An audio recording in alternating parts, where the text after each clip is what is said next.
Seperti yang tadi disampaikan bahwa sepanjang tahun 2022, kinerja industri otomotif berjalan dengan gilang gemilang. Meski ditekan inflasi, nilai tukar rupiah, serta kelangkaan chip semikonduktor, industri otomotif nyatanya berhasil melewati rintangan tersebut.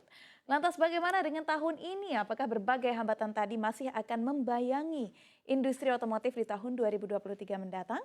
Untuk membahas hal ini, kita telah bersama dengan Kukuh Kumara, selaku Sekretaris Umum Gaikindo. Selamat sore Pak Kukuh, apa kabarnya? Selamat sore, kabar baik. Sehat Pak ya? Alhamdulillah sehat. Oke, untuk mengawali diskusi kita Pak, bagaimana perspektif dari asosiasi melihat industri otomotif sepanjang tahun 2023? Ya, 2023 kurang lebih sama dengan 2022. Mudah-mudahan ini juga akan lebih baik. Walaupun kita dibayang-bayangi beberapa masalah yang tentunya sudah diharapkan sudah diantisipasi.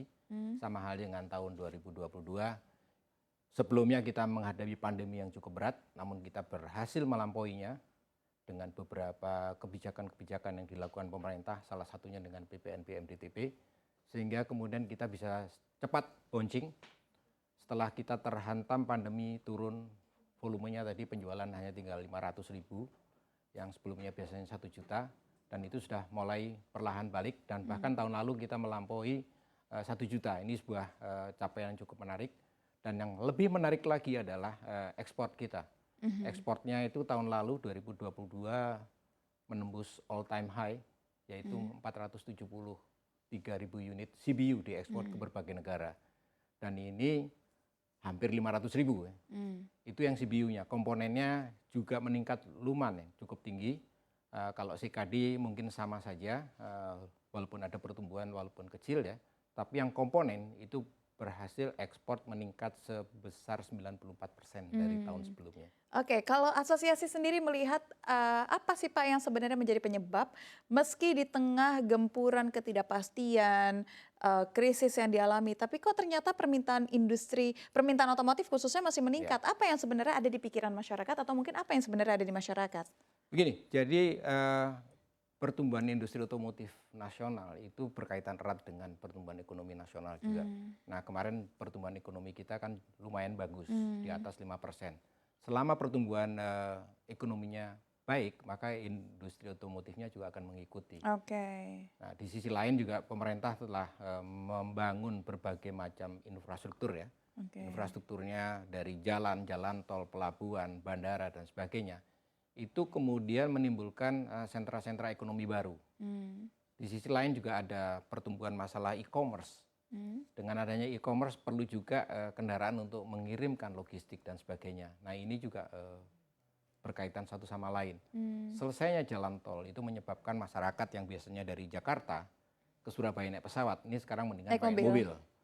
Bisa kulineran, bisa berwisata dan sebagainya. Dan jauh lebih murah. Dan lebih murah. Nah, ini menimbulkan efek yang positif yang cukup bagus di mana-mana tumbuh. Jadi apa Pak tantangan yang mungkin bisa dihadapi oleh industri otomotif di tahun 2023 ini? Kalau kemarin ada tantangan aja bisa berjalan dengan baik, apa yang mungkin bisa menghadang industri otomotif di 2023 ini?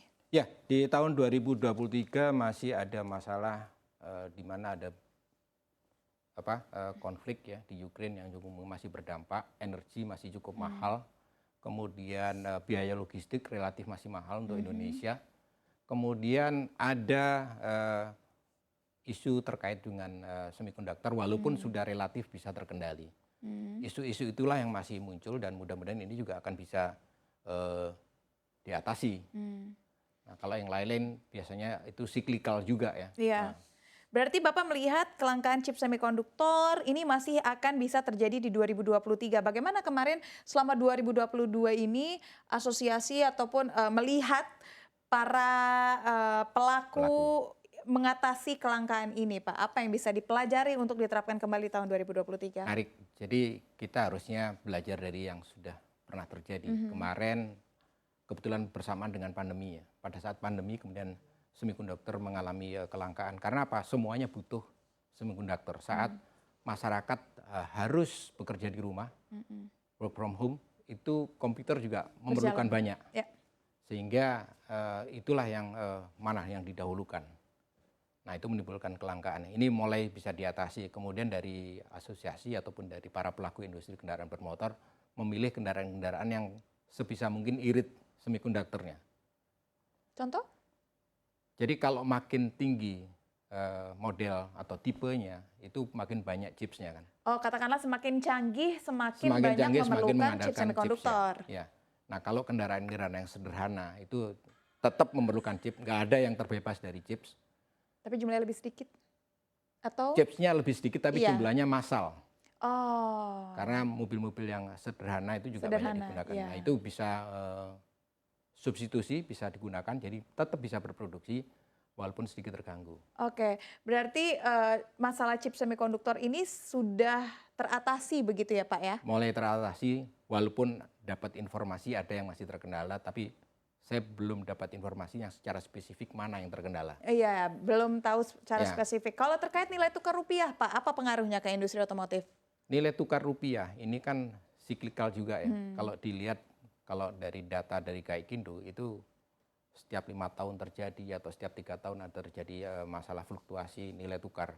Dan ini tentunya para pelaku juga mengantisipasi, walaupun tentunya kita tidak harapkan ini terjadi fluktuasi yang terlalu tinggi. Tapi ini harusnya sudah diantisipasi dari awal. Oke, pelaku sudah mengantisipasi dan melihat nilai tukar rupiah ini adalah sebagai tantangan yang sifatnya siklikal. Yang bisa Siklikal, ya. terjadi, yang bahkan udah pernah terjadi sebenarnya lebih buruk daripada Terjadi. kondisi sekarang ya Pak ya? Ya.